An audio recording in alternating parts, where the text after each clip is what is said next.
Hello everyone, this is Devin Thorpe for the CrowdFundBeat, and I'm excited to have with us today Diana Yazidjian of DFY Consulting. She is a marketing and crowdfunding expert from Quebec that's here to talk about some of the regulatory initiatives going on there that she's been helping to lead.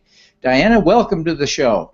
Happy to be here, Devin. Thanks for having me. Well, thank you. Tell us a little bit about what's going on in Quebec. Well, a lot is going on. The equity crowdfunding model, we started talking about it early 2012, and we set up an advocacy group called Invest Crowdfund Canada with Quebec as a provincial chapter that was led, initially spearheaded by CATA, one of the largest technology associations of Canada.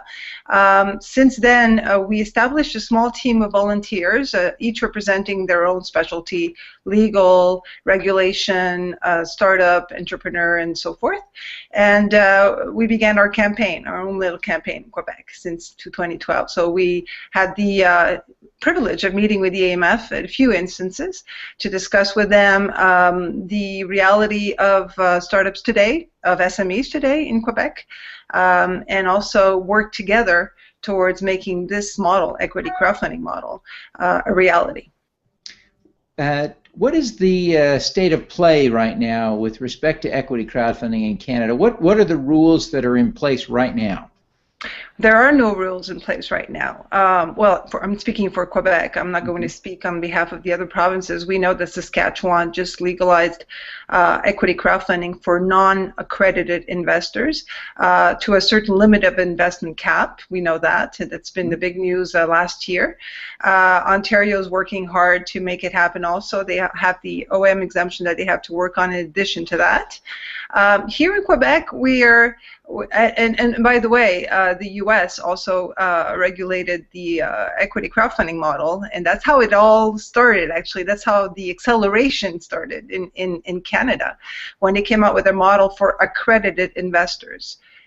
Even though it was not for the crowd, it was still a good news that they were actually going forward with the online model for accredited investors. From that moment on, Canada decided to accelerate the change and trigger meetings, working committees. Quebec is no exception. So just recently, as of last March, the AMF, our Securities Commission, published an exemption, which is called, I'm sorry, I have a blank all of a sudden. Let me give that to you. So I would like my auditors to know. 45108. There you go. Stating the new regulation proposal for SMEs for an equity crowdfunded base model, and with that exemption came a specific one for startups.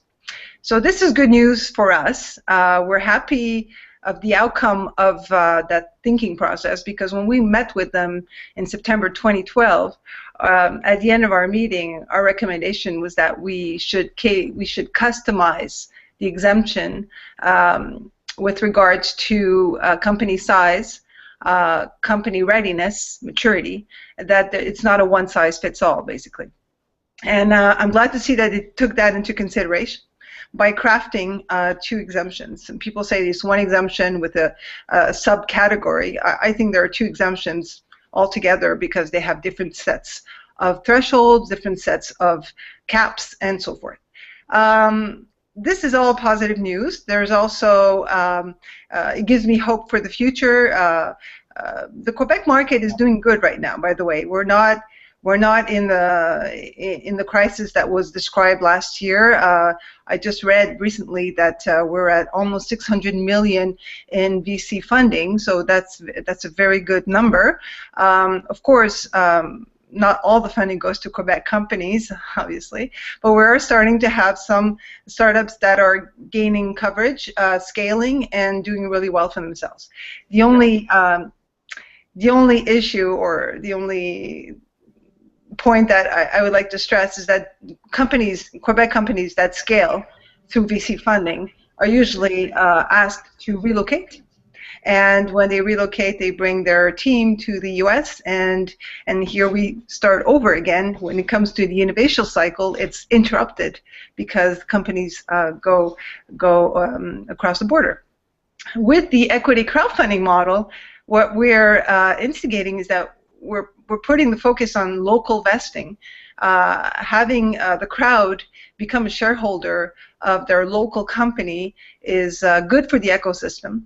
We're bringing the money back into the economy, and we're creating wealth, and that's the basic logic behind the equity crowdfunding model, I think. Yeah. So, Diana, tell me a little bit about your firm and the kinds of things that you do to help entrepreneurs. Well, right now it's still at the infancy stage, if I may say so. I have a social network practice. That's the first part of my business. I've been doing training and accompanying businesses in their social presence for 3 years now. So I'm a startup too. I also help startups with their apps in terms of making it more marketable. And lastly, and this is just very recent, I have been getting more and more demand towards crowdfunding training and workshops with many entrepreneurs showing great interest with real projects and real value that they can bring to the economy. So that's very good news. We're still at the reward-based model stage, and this is the insight I give to them, but eventually I can walk them through the new model that will come to play probably by end of the year, beginning of 2015.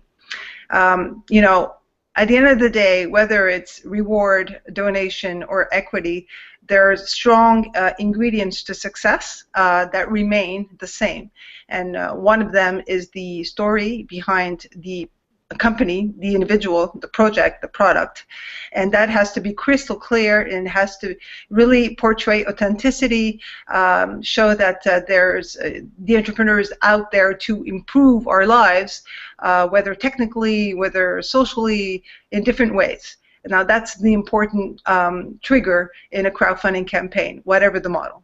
So this is what I bring to the table, and I also coach them throughout the entire process before pressing on the campaign button. Fantastic. Well, Diana, I really appreciate you taking the time to be with us this morning, to share your insights and to update us on what's going on in Quebec. We certainly wish you luck and success in getting those new exemptions passed in Quebec to unleash this whole new source of capital for the Quebecois entrepreneurs. We certainly hope so too, and if I just may do a call out to everyone listening, we have a Facebook page. I welcome everyone to join us. It's Invest Crowdfund Quebec. We also have a Twitter handle, Invest Crowdfund Quebec, same name, and we regularly publish our updates on what's going on within Quebec. If you want to know more about our own progress, you're welcome to it. Thank you. Thank you very much. We appreciate you. Thank you, Devin. Let's do some good. All right.